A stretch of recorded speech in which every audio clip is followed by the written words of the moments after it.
thesis. So just to revise that so that we can better understand what is the ITP and what is the hemophilia. So bleeding diathesis is a lab approach. Last time also we discussed the introduction part, the approach. Today also just to summarize actually so that you can understand in a better way. Normal hemostasis, altered hemostasis, test available, history and clinical examination, primary first line investigation, laboratory approach. But the second part will not be discussed in detail here actually. Overview of hemostasis. Hemostasis is a global process by which vessel integrity and patency are maintained. The purpose of this is to maintain a strict balance between the anticoagulation and coagulations. That is, so that the blood remains in its normal fluid state and it prevents the clots in the intact vessels and to arrest the bleeding whenever the injury occurs, whatever the reason may be there for the injury. So this diagram is showing whenever there is a damage to the blood vessel, the first step starts with the vasoconstriction and second step is the formation of the platelet flow cascade becomes activated and finally it forms the fibrin. Fibrin is converted into this stable fibrin polymer block with the help of factor 13 which is required for the polymerization of the fibrin monomers into the polymers. And finally, if coagulum is formed, bleeding stops, and once the adequate hemostasis is achieved, the fibrinolysis process is started in the body by the other enzymes. And this one is the coagulation cascade pathway, actually the thromboplastin and the factor 12 mediated. Factor 12 mediated is also called as the intrinsic cascade, and this is also called as the extrinsic cascade. Factor 12, factor 11, factor 9. Actually, in the normal person, these various factors are present only in the inactive forms or zymogen forms. However, when the coagulation cascade gets activated, the factor becomes activated, and this ultimately results into the activation of the factor 10. And active factors are called as they are denominated by the small word a. So factor 10a, which converts the prothrombin into the thrombin, and thrombin converts the fibrinogen into the fibrin, and this thrombin here is very active actually. This not only converts the fibrinogen into the fibrin, but it also regulates the process of this intrinsic as well as the extrinsic pathway so that it becomes very active. Within a fraction of minutes, the coagulation cascade becomes highly active. So vasoconstriction, platelet clots, coagulation fibrinogen, fibrinolysis. Now the next is how the vasoconstriction is being. This diagram is showing the diagram is showing the lining of the vessels, endothelium, basement membrane, smooth muscles, and smooth muscle and the external lining. Whenever there is injury occurs, the endothelium tissue gets exposed, and just on the exposure of this, collagen becomes exposed, and there is the interaction between the collagen and the platelets and this endothelium, and that results into the formation of the platelet plug. But before this, there is a vasoconstriction. Vasoconstriction is mediated by the endothelin release from the endothelial cells. That is a vasoconstriction. So this diagram is showing how the primary hemostasis is maintained or how the primary hemostasis is initiated. These are the RBCs, these are the platelets, these are the endothelial cells and subendothelial matrix. So whenever there is injury occurs, the platelet comes in contact with the subendothelial substances and platelet plug is formed actually. This diagram is showing detailed structure of the platelets, inner structure, what it contains, and the external structures. So it contains various kinds of receptors and various kinds of the proteins. And the von Willebrand factor, high molecular von Willebrand factor, act as a mediator or act as a mechanism by which platelets attaches to the endothelium through the different kinds of the receptors actually.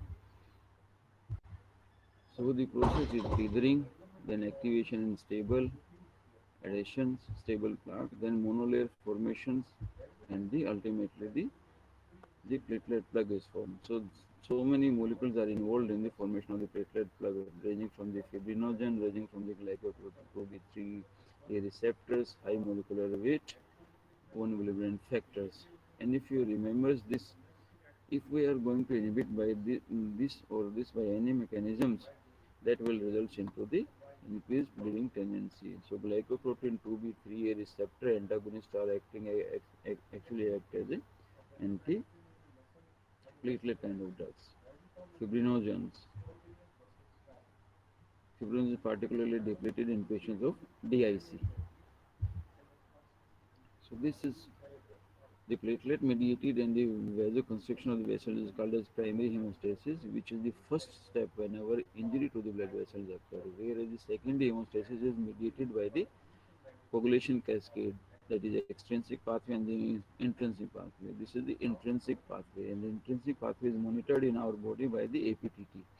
Extrinsic pathway in body is monitored by the PT, and this pathway is monitored by the TT.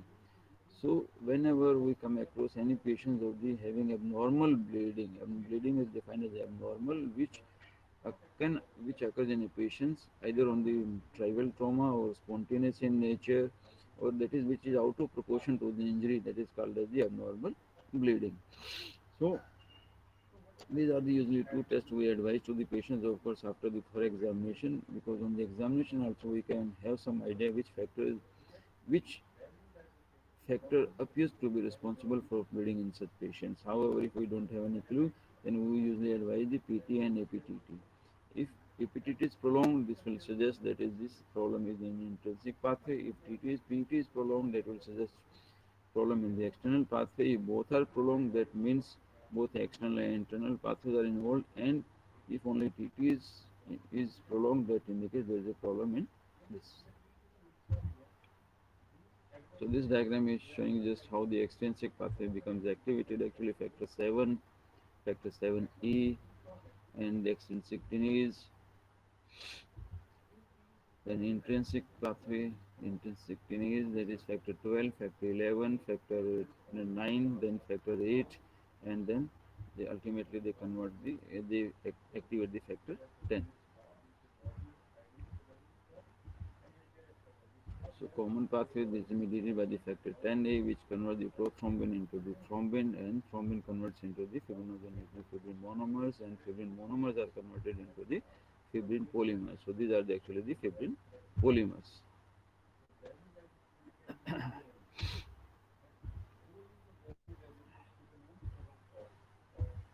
Hypothesis has been such called waterfall hypothesis, but it has some deficiencies also. So you simply remember there is the coagulation cascade within a fraction of minutes get activated multiple times, and that's why it is called as the cascade. That is the first starting from the first step and to the last step where it ends. There is the activation of this pathway multiple times or in multiple ratios actually. And calcium and phospholipid here plays an important role also. So either the deficiency of the calcium or phospholipid can also lead to uh, the the problem in this pathway and can have some the bleeding disorders. But these are uncommon actually. Now fibrinolysis. Fibrinolysis is plasmin mediated actually. The plasmin is acting like a scissors which convert the fibrin clots into the fibrin degradation products. And the plasminogen is converted into the active form of the plasmin by the active form of the factor 11, factor 12, tissue plasminogen activators. Okay, so this is the plasmin mediated actually. This diagram is showing in detail how the polymerization occurs. So just to summarize, primary hemostasis, which is mediated by the platelet and the vessel wall, occurs within seconds of injury, forms platelet plug, prevents blood loss from capillary arterioles and venules. And secondary hemostasis is coagulation factor mediated. It takes several minutes for completion, forms stable fibrin plug, prevents blood loss from large vessels. So these are the two important difference between the primary as well as secondary hemostasis. So primary hemostasis defects includes defects of the vessel wall and defects of the platelet, maybe qualitative defects, maybe quantitative defects. Quantitative defects, classical example is the ITP. Qualitative defects, classical example is the Bernard-Soulier syndrome or Glanzmann's thrombocythemia, where the platelets are normal in number, but these are abnormal in their functions actually. Other is uremic induced bleeding, usually produced by the platelet qualitative defects rather than the quantitative defects. Another important condition is the CMP, chronic myeloproliferative neoplasm, where sometimes platelet count may be normal, but platelets are abnormal in function. Classical example include patients with CML. CML in CP phase or accelerated phase, sometimes they can present with the bleeding, platelet type of bleeding actually. Vessel wall mediated, the classical example of the where the abnormality of the vessel wall occurs, scurvy. The bleeding in scurvy occurs because of the defect in the vessel walls. Another is the connective tissue disorders like Ehlers-Danlos syndrome, Marfan syndromes. So these are the classical examples. Coagulation factor deficiency or coagulation factor mediated classical example include the hemophilia A, hemophilia B, or factor 7 deficiency or factor 13 deficiency. Okay. So this is just a repetition of the same.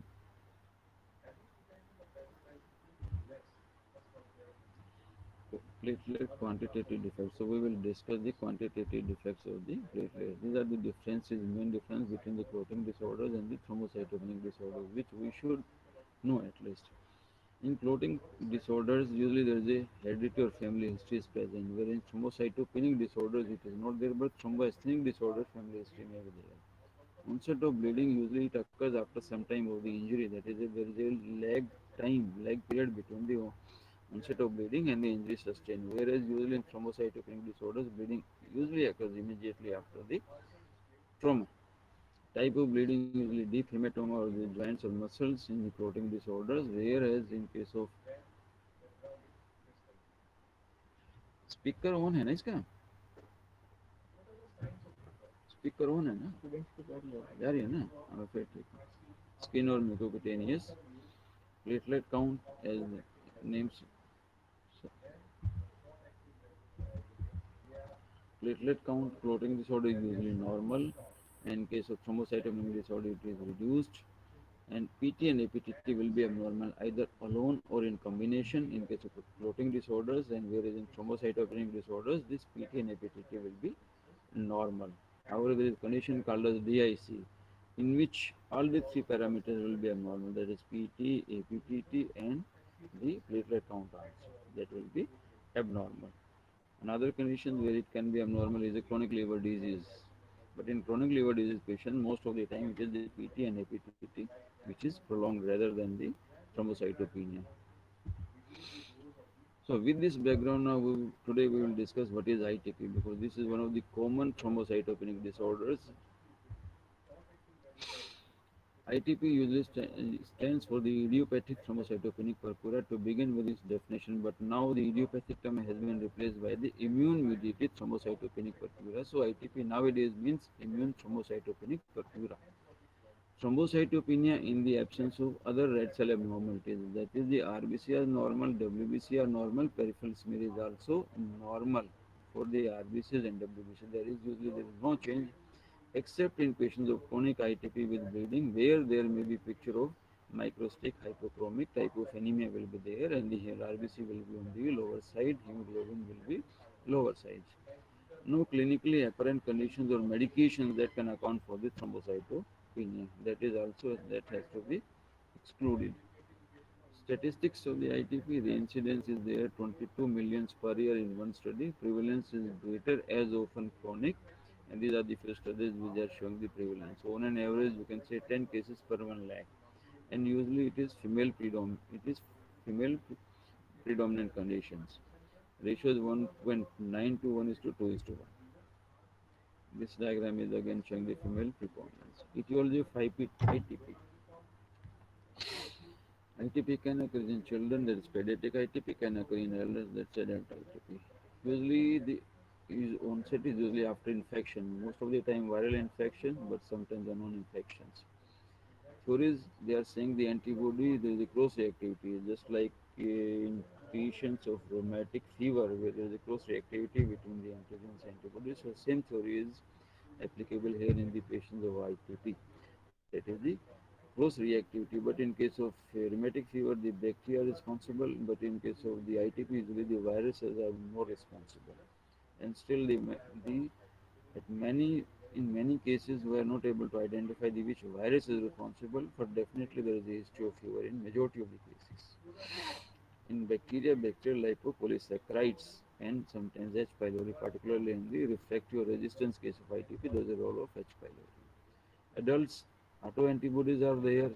Again, the infection is there, but the infection, what is the exact etiology for the infection is again not known. So this is how the infection produced by the virus, antibody is formed against this virus, the antibody and the virus gets attached on the this platelets and this causes the platelet this then platelet is destroyed in the spleen by the phagocytes, and in case of adult also almost similar mechanism is there.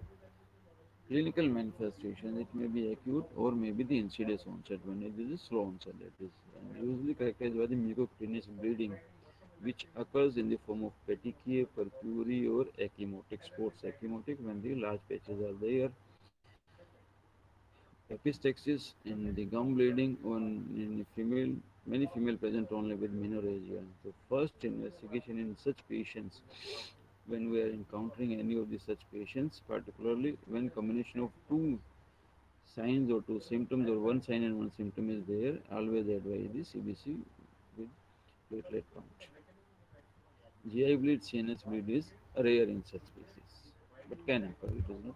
So this is the classical. That is the, you can say these are the purpuric spots. These are the ecchymotic spots. Purpuric spots. These are the petechial spots. These are the purpuric spots actually, and this is the ecchymotic spots. Such kind of picture is also seen in patients of the dengue fever. So whenever we come across such patients, always rule out the dengue fever by performing the either antigen-based test or the antibody-mediated test. This is again the same presentation. This is again, you can say, the florid presentation in patients of ITP, and it may become lethal when the platelet count is less than 10,000.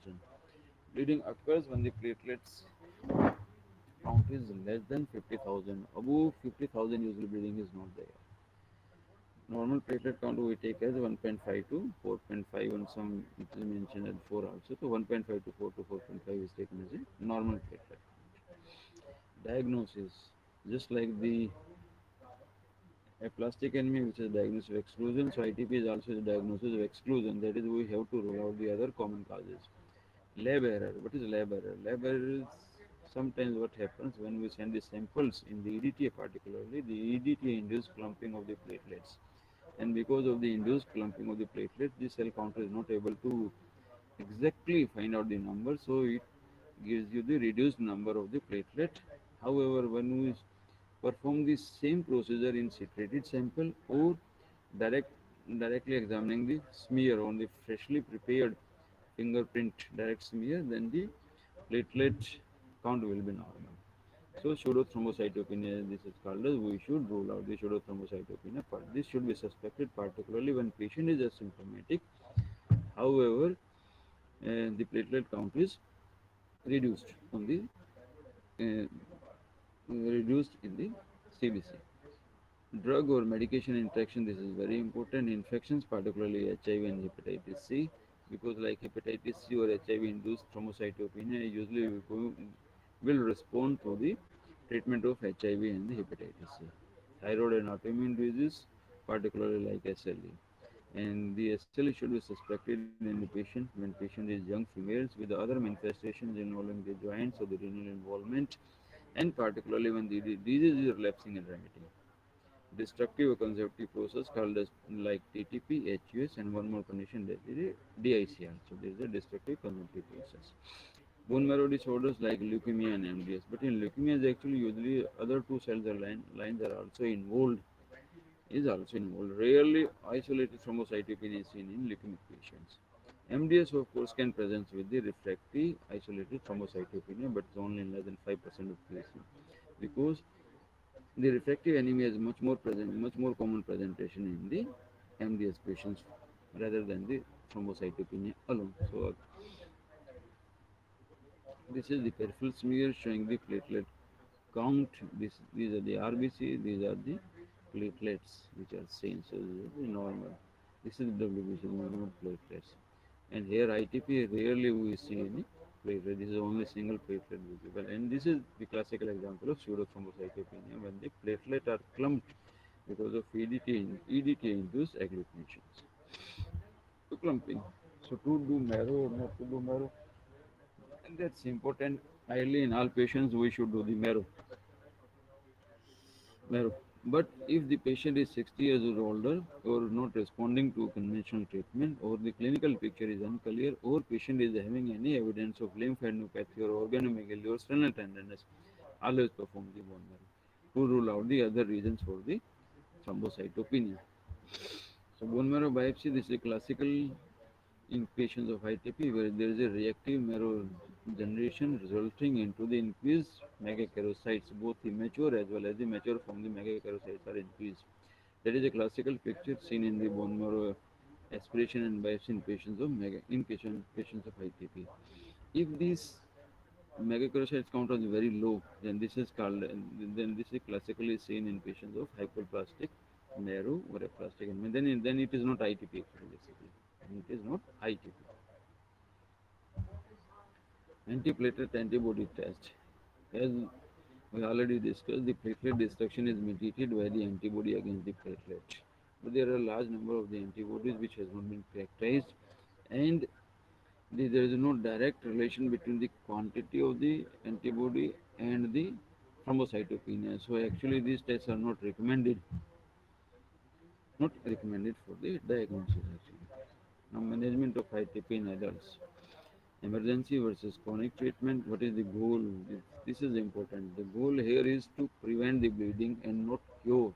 That is, we should not change the platelet count, and rather we should change the bleeding tendency, because if we start changing the platelet count, then patients will require a lot of treatments at the cost, at the expense, and at the cost of side effects also actually.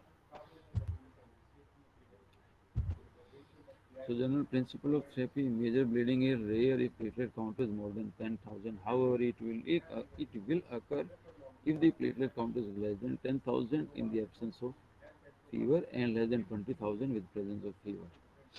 Goal is to get platelet count to safe level to prevent bleeding, and safe level usually around 30 to 50,000. Minimum 30,000 should be there, because below 30,000 chances of spontaneous bleeding are high. Above 30,000 chances of spontaneous bleeding are less, and above 50,000 almost chances of spontaneous bleeding are rare.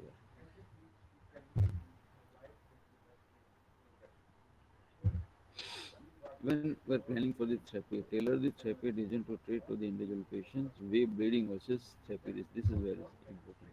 Like if patients of the chronic ITP maintaining a count around 30 to 40,000 without any bleeding manifestations, we can, and patient is not involved in any heavy work or is not laborer, we can do wait and watch in such patients.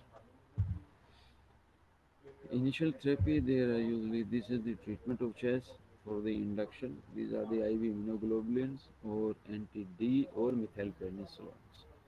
Or we can use the prednisolone 1 milligram per kilogram per day. Usually we see the response within 2 weeks, and once the platelet response comes, we have to taper the steroids. And if the response is delayed or response is not seen, still we have to taper the steroids, because we cannot produce serious side effects at the cost of thrombocytopenia in such patients. Then we have to switch to the another treatment. So IVIG 1 grams per kilogram per day for 2 days, or 400 milligrams per kilogram per day for 5 days is the same dose which is used in patient of the GBS. Winro is anti-D antibody. The dose is usually 50 to 75 microgram per kilogram per day. But with here we have to know the blood group of the patients and RH positivity. That is, it will be affecting only in RH positive patients. And second, hemoglobin has to be normal. If hemoglobin is low, in such patients either we have to decrease the dose, or first we have to transfer the PCV, or we can transfer the PCV simultaneously in the patients. Third option is the methylprednisolone, and the adult dose is usually 1 gram is kept, 1 gram IV OD for 3 to 5 days. After this, the dose is tapered and it is converted into, patient is switched over to the prednisolone. The response rate is best with the IVIG. Response is around 90 to 95%, and response is usually seen within 3 to 4 days, maximum up to 7 days. Sorry, the maximum can take 7 days for the response to begin with, and response usually lasts for 4 to 6 weeks. Here also the response rate is around 85 to 90%, and the response usually seen in 3 to 4 days, and up maximum to 7 days. And response here also usually lasts for 3 to 4 weeks. Methylprednisolone slightly takes a longer time as compared to the previous two therapies, that is, may take around 6 to 7 days or may take around 10 to 14 days also. 14 days also, but and here also the response is around 80 to 85%. While giving this IVIG or this one, each drug has its specific side effects. Regarding IVIG, there is a chances of fever and febrile reactions, and sometimes even the injury to the renal system has been observed. So we have to maintain the adequate hydration. We have to give this Efforlin to the patient. We have to give paracetamol. We have to give the injection able to the patients. Here, chances of reactions are usually not high in case of Winro, but it has to be given through IV infusion as a bolus dose under the supervision, because sometimes anaphylaxis has been reported in literature. Methylprednisolone, there are two specific side effects of methylprednisolone. One is the hypertension, maybe new onset hypertension if previously patient is not hypertensive, and if previously patient is hypertensive, we have to be very careful while giving the methylprednisolone treatment to this patient, because sometimes it is known to cause sudden increase in the blood pressure. And second is the chances of diabetes or blood sugar. Treatment side effects, as we know, steroids, bone density loss, GI effects, muscle weakness, weight gain, IVIG anti, we discussed hypersensitivity, headache, renal failure, sometimes albumin hemolysis, but this is not very severe actually if we given under observations. Now, second line treatment. What is the need of second line treatment? The need of second line treatment is because the first line treatment, the response is around 90 to 95%, but the response is not sustained for a long time. So usually patients of acute ITP, around one third of the patient relapses on this treatment. So where we have to either give the treatment to multiple time to the patients, and this usually comes at the cost of side effects. So we usually go for the second line treatment in such patients where the multiple first line treatment has been given or multiple first line treatment has been failed actually. So for treatment failure, here consider the risk of bleeding and patient lifestyle. Risk is a surgical procedure, and second is the risk of infections. So, and loss of immune function, so we have to vaccinate the individual. So splenectomy is usually not an emergency procedure, it is a planned procedure actually. Response post splenectomy, usually platelet normalizes within 2 weeks. Young patients do better, and 65% of the patients actually go into the complete response, which is usually maintained about for 5 years. But after 5 years, again, half of the patients, uh, even after splenectomy, will relapse in this disease. So that is the problem with the splenectomy, but it is the second line standard of care treatment. When all else fails actually, then there is a TPO agonist, eltromopag, romiplastin, rituximab, cyclophosphamide, danazol.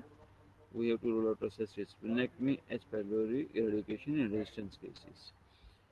Nowadays, because of the availability of the eltromopag and romiplastin, the splenectomy has become the third choice rather than the second choice. And these drugs are available in the market. Eltromopag available for around 7 to 8 years, and romiplastin is available just in 2019. It was made available actually. Both are very good drugs, but the only problem with this is the cost of the drugs. Eltromopag dose is usually around 25 to 50 milligrams per day, and the 1 month cost of this drug is around 30 to 35,000. Romiplastin is dose is starting from the 2 to 5 microgram per kilogram per dose subcutaneous weekly injections. Cost of the romiplastin is less as compared to the eltromopag, but difference is this is available as a oral, this is available as a injectable. Another is this drug has to be given for 3 to 4 months, and once the response is achieved, then we have to taper these drugs. Another important drug is rituximab, that is anti-CD20 molecule, which can be given in refractory or relapsed and refractory patients of the ITP. Dose varies from the 100 milligram per week to standard dose of 375 milligram per week.